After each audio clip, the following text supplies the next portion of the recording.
Olá pessoal, sejam bem-vindos ao canal. Se você ainda não é inscrito, se inscreva, já deixa o seu like, que o caso de hoje é aquele da Natalee Holloway.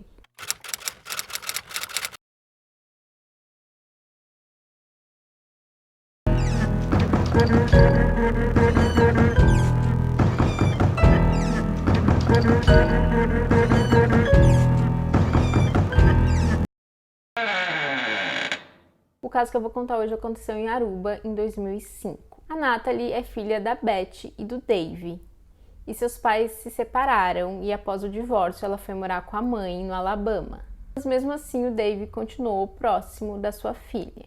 Na época dos fatos, a Natalee estava com 18 anos e ela havia se formado na escola e estava prestes a cursar medicina na universidade. E como viagem de formatura, a turma do colégio da Natalee fez uma viagem para Aruba. E diferente dos Estados Unidos, a maior idade para consumir álcool em Aruba é 18 anos. Talvez por essa razão Aruba seja um destino tão escolhido por jovens americanos para passar as férias e fazer viagens de formatura. E apesar dos pais da Natalee estarem preocupados com essa viagem, eles também estavam muito orgulhosos da filha, já que ela havia concluído os estudos com ótimas notas. E ela tinha recebido uma bolsa de estudos para poder cursar medicina. Bom, então cerca de 120 estudantes da escola da Natalee vão nessa viagem, incluindo a Natalee. E ao todo haviam 7 adultos responsáveis que foram junto acompanhando esses estudantes. E estava tudo ocorrendo bem na viagem, a Natalee estava se divertindo muito com as suas amigas. Até que chega o momento de voltar para casa e a Natalee não aparece para embarcar no voo. Os pais da Natalee são avisados e eles vão até Aruba à procura da filha. E como não havia nenhum sinal da Natalee, é feito um registro de desaparecimento.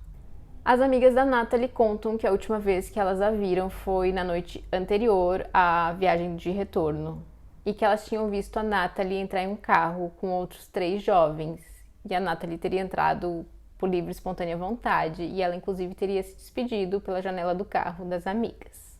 Elas conseguiam identificar apenas um desses 3 jovens e elas disseram que ele se chamava Yoram e elas haviam conhecido pouco tempo antes em um cassino. O Yoram tinha 18 anos e ele vivia em Aruba com seus pais. Apesar disso, quando ele conheceu as meninas, ele mentiu e disse que ele também estava ali numa viagem, que ele também era um turista.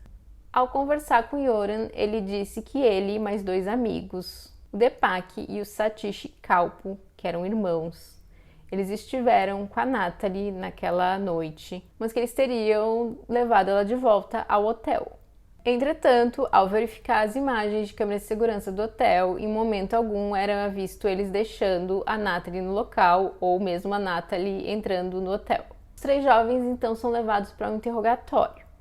Já no interrogatório, Yoram, sabendo das imagens de câmera de segurança, ele acaba mudando a versão e diz que na verdade eles tinham ido à praia com a Natalee e que a Natalee quis ficar na praia mais tempo, então ele teria deixado ela lá à noite sozinha. Os 2 irmãos também contam uma história parecida, porém eles dizem que eles teriam deixado Yoram com a Natalee na praia, então eles não sabiam o que tinha acontecido depois.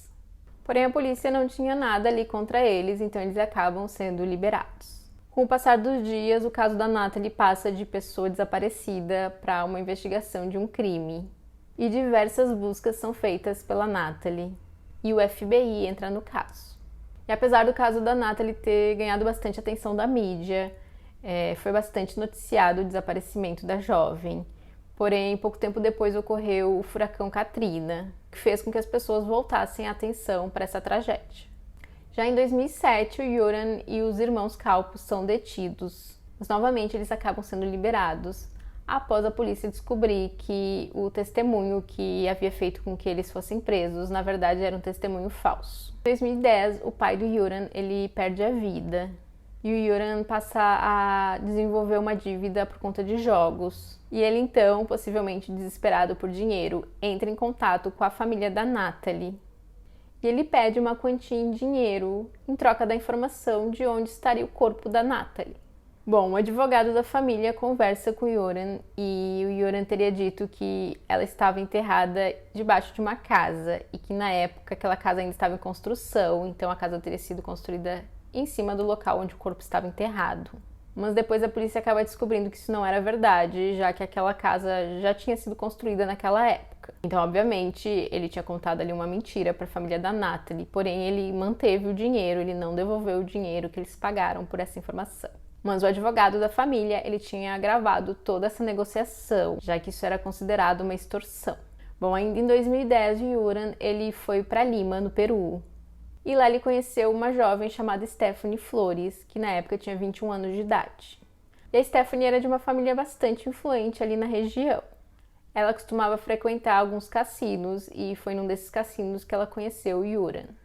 Imagens de câmera de segurança mostravam os dois num cassino e também mostravam os dois no momento em que eles entram no quarto de hotel onde o Yuran estava hospedado. 3 dias depois, uma funcionária desse hotel encontra a Stephanie sem vida no quarto de hotel em que o Yuran esteve hospedado. A polícia consegue prender o Yuran e ele já estava no Chile. Ele acaba confessando o crime contra a Stephanie e ele vai a julgamento e acaba sentenciado a 28 anos de prisão. Enquanto ele esteve preso, ele casou com uma mulher, uma peruana, e os dois tiveram um filho. Bom, quanto a Natalie, ela foi considerada morta em 2012, mas o seu corpo nunca foi encontrado. E apesar do Yuran negar o envolvimento nesse caso, a polícia acredita que ele é sim responsável por ter tirado a vida da Natalie e que naquela noite que ela desapareceu, ele teria colocado alguma substância na bebida dela. Então, com a ajuda dos amigos dele, os irmãos Calpo, já que o Yuran não tinha idade para dirigir na época, levou a Natalie até uma praia. Lá ele teria abusado da Natalie e tirado a vida da jovem. Os investigadores acreditam que ele teria jogado o corpo dela no mar, mas até então não foi possível provar nada disso.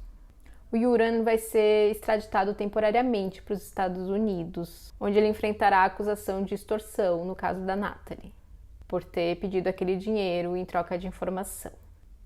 E a previsão é que ele seja extraditado no mês que vem, junho de 2023. She came to wake me up so I could drive her to a friend's house for a ride to the airport. I helped her get her bag out of the car and just kissed her goodbye, said I love you, have a great time. Never could I have imagined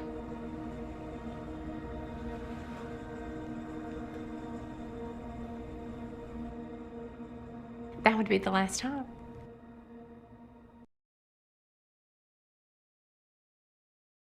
É isso, deixa um comentário dizendo o que vocês acham que aconteceu com a Natalie. Se vocês acham que o Yuran realmente é o responsável por ter tirado a vida da jovem. Não esquece de deixar o seu like, compartilha esse vídeo com alguém que você acha que pode gostar desse conteúdo. E até o próximo vídeo.